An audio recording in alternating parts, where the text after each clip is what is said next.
ಸಹೋದ್ಯೋಗಿಗಳಿಗೆ ಇಂದು CM ಔತಣಕೂಟವನ್ನ ಏರ್ಪಡಿಸಿದ್ದಾರೆ. ಎಲ್ಲ ಸಚಿವರನ್ನ ಔತಣಕೂಟಕ್ಕೆ ಕರೆದಿದ್ದಾರೆ ಸಿಎಂ. ಬಿಹಾರ ಫಲಿತಾಂಶದ ಬಳಿಕ ಪುನರ್ರಚನೆ ಬಹುತೇಕ ಪಕ್ಕ ಅಂತ ಹೇಳಲಾಗ್ತಾ ಇದೆ. ಇನ್ನು ಸಚಿವರನ್ನ ವಿಶ್ವಾಸಕ್ಕೆ ಪಡೆಯಲು ಸಿಎಂ ಮುಂದಾಗಿದ್ದಾರೆ. ಬೇರೆ ರಾಜ್ಯಗಳ ಚುನಾವಣೆ ಹಾಗೆ ಮಹತ್ವ ಪಡೆದ ಔತಣಕೂಟ ಸಂಜೆ 7ಕ್ಕೆ ಕಾವೇರಿಯಲ್ಲಿ ಹೈ ವೋಲ್ಟೇಜ್ ಡಿನ್ನರ್ ಮೀಟಿಂಗ್ ಏರ್ಪಡಿಸಿದ್ದಾರೆ ಸಿಎಂ ಸಿದ್ದರಾಮಯ್ಯ. ಬೇರೆ ರಾಜ್ಯಗಳ ಚುನಾವಣೆ ಬಗ್ಗೆ ಕೂಡ ಚರ್ಚೆ ನಡೆಯುವ ಸಾಧ್ಯತೆ ಇದೆ. ಔತಣಕೂಟದಲ್ಲಿ ಇಂದು ಸಂಜೆ 7ಕ್ಕೆ ಕಾವೇರಿಯಲ್ಲಿ high voltage dinner meeting arrange ಮಾಡಿದ್ದಾರೆ ಸಿಎಂ ಸಿದ್ದರಾಮಯ್ಯ.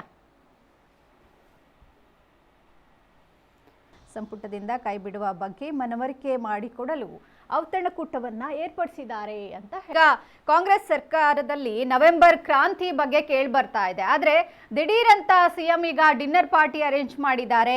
ಏನಿದು, ಏನಾದ್ರೂ ಸಿಎಂ ಬದಲಾಗ್ತಾರಾ ಅಥವಾ ಸಂಪುಟ ಪುನರ್ರಚನೆಯ ಬಗ್ಗೆ ಚರ್ಚೆಗಳಾಗ್ಬೋದಾ? ಹೆಚ್ಚಿನ ಮಾಹಿತಿ ಏನಿದೆ? ಎಸ್ ತನುಜ, ಏನು ಸಿಎಂ ಸಿದ್ದರಾಮಯ್ಯ ಇವತ್ತು ಸಂಜೆ ಡಿನ್ನರ್ ಮೀಟಿಂಗ್ ಅನ್ನ ಎಲ್ಲಾ ಸಚಿವ ಸಂಪುಟ ಸಹೋದ್ಯೋಗಿಗಳನ್ನ ಕರೆದಿರುವಂತದ್ದು. ಪ್ರಮುಖವಾಗಿ ಈ ಡಿನ್ನರ್ ಮೀಟಿಂಗ್ 2 ಮಹತ್ವವನ್ನ ಪಡ್ಕೊಂಡಿದೆ. ಒಂದು, ಬಿಹಾರದ ಚುನಾವಣೆ ದೃಷ್ಟಿಯಿಂದ ಇರಬಹುದು, ಮತ್ತೆ ಅದೇ ರೀತಿ ನವೆಂಬರ್ ನಲ್ಲಿ ಕ್ರಾಂತಿ ಆಗುತ್ತೆ, ಒಂದು ಸಚಿವ ಸಂಪುಟ ಅಥವಾ ನಾಯಕತ್ವದ ಬದಲಾವಣೆ ಆಗುತ್ತೆ ಏನ್ ಚರ್ಚೆ ಆಗ್ತಿದೆ. ಅದರ ಬೆನ್ನಲ್ಲೇ ಇವತ್ತು ಸಿಎಂ ಸಿದ್ದರಾಮಯ್ಯ ಎಲ್ಲಾ ಸಚಿವರನ್ನ ಡಿನ್ನರ್ ಮೀಟಿಂಗ್ ಕರೆದಿರೋದು. ಪ್ರಮುಖವಾಗಿ ಸಿಎಂ ಸಿದ್ದರಾಮಯ್ಯಗೆ ಮುಕ್ತವಾಗಿ ಚರ್ಚೆ ಮಾಡಲು ಇದೊಂದು ಪ್ರಮುಖವಾದ ಅವಕಾಶ. ಯಾಕೆಂದ್ರೆ ಪ್ರತಿ ಬಾರಿಯೂ ಕೂಡ ಕ್ಯಾಬಿನೆಟ್ ಏನ್ ಕರೀತಾರೆ, ಆ ಕ್ಯಾಬಿನೆಟ್ ನಲ್ಲಿ ಕೇವಲ ಪಕ್ಷದ ಚಟುವಟಿಕೆ ಆಗಿರ್ಬೋದು, ಮತ್ತೆ ಅದೇ ರೀತಿ ಯೋಜನೆಗಳ ಬಗ್ಗೆ ಮಾತ್ರ ಸಂಪೂರ್ಣವಾಗಿ ಚರ್ಚೆ ಆಗುತ್ತೆ ಹೊರತು ಬೇರೆ ರಾಜಕೀಯ ವಿಚಾರ ಆಗಿರ್ಬೋದು ಮತ್ತು ಸಚಿವ ಸಂಪುಟ ಬದಲಾವಣೆ ವಿಚಾರವಾಗಿ ಸಂಪೂರ್ಣವಾಗಿ ಚರ್ಚೆ ಆಗಲ್ಲ. ಆದ್ರೆ ಇವತ್ತು ಕರೆದಿರುವಂತಹ ಏನು ಡಿನ್ನರ್ ಮೀಟಿಂಗ್ ಇದೆ, ಇದು ಸಾಕಷ್ಟು ಮಹತ್ವವನ್ನು ಪಡ್ಕೊಂಡಿರುವಂತದ್ದು. ಈಗಾಗಲೇ ಬಿಹಾರ ಚುನಾವಣೆ ಅನೌನ್ಸ್ ಆಗಿರೋದು, ಅಲ್ಲಿ ಕೂಡ ರಾಜ್ಯದ ಸಚಿವರಾಗಿರ್ಬೋದು ಮತ್ತು ಇಲ್ಲಿನ DCM ಆಗಿರ್ಬೋದು ಮತ್ತು CM ಆಗಿರ್ಬೋದು ಯಾವ ರೀತಿಯಾದಂತ ಕೆಲಸಗಳನ್ನ ಮಾಡಬೇಕು ಮತ್ತು ಬಿಹಾರದಲ್ಲಿ ಕಾಂಗ್ರೆಸ್ ಗೆಲ್ಲುವಿನ ದೃಷ್ಟಿಯಿಂದ ಯಾವ ರೀತಿಯಾದಂತ ಕಾರ್ಯಕ್ರಮಗಳನ್ನ ಮಾಡಬೇಕು ಎಂಬ ಬಗ್ಗೆ ಕೂಡ ಸಂಪೂರ್ಣವಾಗಿ ಚರ್ಚೆ ಆಗುತ್ತೆ. ಅದೇ ರೀತಿ ಹೈಕಮಾಂಡ್ ಕೂಡ ರಾಜ್ಯ ಕಾಂಗ್ರೆಸ್ ಮೇಲೆ ಸಾಕಷ್ಟು ನಿರೀಕ್ಷೆಗಳನ್ನ ಇಟ್ಕೊಂಡಿದೆ. ಯಾಕೆಂದ್ರೆ ಬಿಹಾರ ಚುನಾವಣೆ ಗೆಲ್ಲುವಲ್ಲಿ ಇಲ್ಲಿನ ರಾಜ್ಯ ಕಾಂಗ್ರೆಸ್ ನಾಯಕರು ಕೂಡ ಕೆಲಸಗಳನ್ನ ಮಾಡ್ಬೇಕಾಗತ್ತೆ ಮತ್ತು ಕೈ ಜೋಡಿಸ್ಬೇಕಾಗುವ ಸಂದರ್ಭ ಕೂಡ ಬರುತ್ತೆ. ಅದರಿಂದಲೇ ಹೈಕಮಾಂಡ್ ಕೂಡ ಇವರ ಮೇಲೆ ಸಾಕಷ್ಟು ನಿರೀಕ್ಷೆಗಳು ಇಟ್ಕೊಂಡಿರೋಂಥದ್ದು. ಇದರ ದೃಷ್ಟಿಯಿಂದಲೂ ಕೂಡ ಇವತ್ತು ಡಿನ್ನರ್ ಮೀಟಿಂಗ್ ಸಾಕಷ್ಟು ಮಹತ್ವವನ್ನ ಪಡ್ಕೊಂಡಿರೋಂಥದ್ದು. ಅದೇ ರೀತಿಯಾದಂತೆ ಏನು ನವೆಂಬರ್ ನಲ್ಲಿ ಸಾಕಷ್ಟು ಬದಲಾವಣೆ ಆಗುತ್ತೆ ಎಂಬ ಬಗ್ಗೆ ಈಗಾಗಲೇ ಕಳೆದ ಒಂದು 3 ತಿಂಗಳಿಂದಲೂ ಕೂಡ ಸಾಕಷ್ಟು ದೊಡ್ಡ ಮಟ್ಟದಲ್ಲಿ ಚರ್ಚೆ ಆಗ್ತಿದೆ.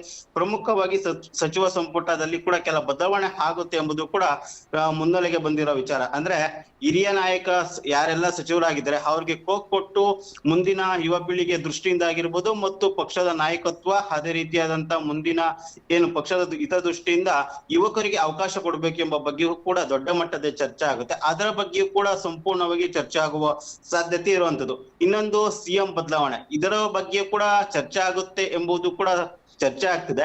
ಬಟ್ ಇದು ಅತಿ ಹೆಚ್ಚು ಮಹತ್ವವನ್ನ ಪಡ್ಕೊಂಡಿಲ್ಲ. ಯಾಕೆಂದ್ರೆ ಪ್ರಮುಖವಾಗಿ ಈಗ ಹೈಕಮಾಂಡ್ ಸೂಚನೆ ಕೊಟ್ಟಿರುವಂತದ್ದು ಮತ್ತು ಏನು 2.5 ವರ್ಷ ಆದ ನಂತರ ಸಚಿವ ಸಂಪುಟ ಬದಲಾವಣೆ ಆಗ್ಬೇಕು ಎಂಬ ದೃಷ್ಟಿಯಿಂದ ಚರ್ಚೆ ಆಗ್ತಿರೋ ಇದರಿಂದಾಗಿ ಸಚಿವ ಸಂಪುಟ ಬದಲಾವಣೆ ಮತ್ತು ಹಿರಿಯ ನಾಯಕರನ್ನ ಮನಸ್ಸುವ ಪ್ರಯತ್ನ ಕೂಡ ಆಗತ್ತೆ. ಯಾಕೆಂದ್ರೆ ಮುಂದಿನ ಏನು CM ಆಗಿ ಇರುವಂತದ್ದು ಮತ್ತು ಸಿದ್ದರಾಮಯ್ಯ ಆಗಿರೋದ್ರಿಂದ CM ಸಿದ್ದರಾಮಯ್ಯ ಇವರೆಲ್ಲವರನ್ನು ಕೂಡ ತಮ್ಮ ಹಿಡಿತದಲ್ಲಾಗಿರ್ಬೋದು ಮತ್ತು ಅವರ ವಿಶ್ವಾಸ ಗಳಿಸುವ ಪ್ರಯತ್ನವನ್ನ CM ಸಿದ್ದರಾಮಯ್ಯ ಈಗಿನಿಂದಲೇ ಮಾಡ್ತಾ ಇರುವಂತದ್ದು. ಒಂದು ವೇಳೆ ನವೆಂಬರ್ ನಲ್ಲಿ ಹೈಕಮಾಂಡ್ ಸೂಚನೆಯಂತೆ ಕೆಲ ಹಿರಿಯ ಸಚಿವರಿಗೆ ಕೊಟ್ಟಿದ್ದಲ್ಲಿ ಅವರ ಬೆಂಬಲವೂ ಕೂಡ CM ಸಿದ್ದರಾಮಯ್ಯ ಅವಶ್ಯಕತೆ ಇರೋದ್ರಿಂದ ಅವರನ್ನ ಮನವೊಲಿಸುವ ಪ್ರಯತ್ನ ಕೂಡ ಆಗ್ತಿದೆ.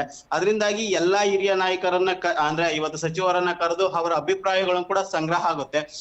ಅದೇ ರೀತಿಯಾದಂತೆ ಏನು ರಾಜ್ಯ ಸರ್ಕಾರದ ವಿರುದ್ಧ ಕೆಲ ಗುತ್ತಿಗೆದಾರರು ಕೂಡ ಕೆಲವೊಂದು ಆರೋಪಗಳನ್ನ ಭ್ರಷ್ಟಾಚಾರದ ಆರೋಪಗಳನ್ನ ಮಾಡ್ತಾ ಇರೋದು. ಪ್ರಮುಖವಾಗಿ 4-5 ಇಲಾಖೆಗಳ ವಿರುದ್ಧ ದೊಡ್ಡ ಮಟ್ಟದಲ್ಲಿ ಭ್ರಷ್ಟಾಚಾರದ ಆರೋಪವನ್ನ ಮಾಡ್ತಾ ಇರುವಂತದ್ದು. ಅದನ್ನ ಹೈಕಮಾಂಡ್ಗೂ ಕೂಡ ತಲುಪಿಸುವಲ್ಲಿ ಗುತ್ತಿಗೆದಾರರು ಯಶಸ್ವಿ ಆಗಿರೋದ್ರಿಂದ ಅದರ ದೃಷ್ಟಿಯಿಂದಲೂ ಕೂಡ ಇವತ್ತು ಇಲಾಖೆಗಳ ಸಚಿವರ ಜೊತೆ ಕೂಡ ಸಂಪೂರ್ಣವಾಗಿ ಚರ್ಚೆ ಆಗುತ್ತೆ. ಇದರ ದೃಷ್ಟಿಯಿಂದ ಇವತ್ತಿನ ಏನು ಔತಣಕೂಟ ಇದೆ ಅದು ಸಾಕಷ್ಟು ಮಹತ್ವವನ್ನು ಪಡ್ಕೊಂಡಿರುವಂತದ್ದು ತನುಜ. ಓಕೆ, ಧನ್ಯವಾದಗಳು ಮಾರುತಿ ನಿಮ್ಮೆಲ್ಲ ಮಾಹಿತಿಗೆ.